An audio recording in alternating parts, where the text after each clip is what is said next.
ఆదివారపు దొంగ. ఏ దొంగ? దేవుని దినాన్ని దొంగలించే స్థితి మనకు రాకూడదు ప్రియులారా.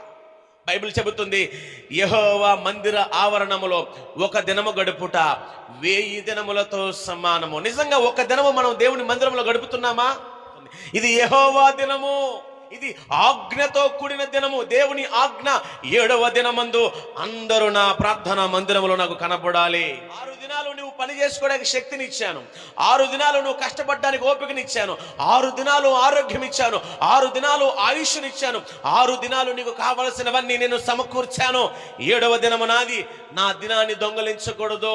ఆదివారాన్ని దొంగలించే క్రైస్తవులుగా మనం ఉండకూడదు.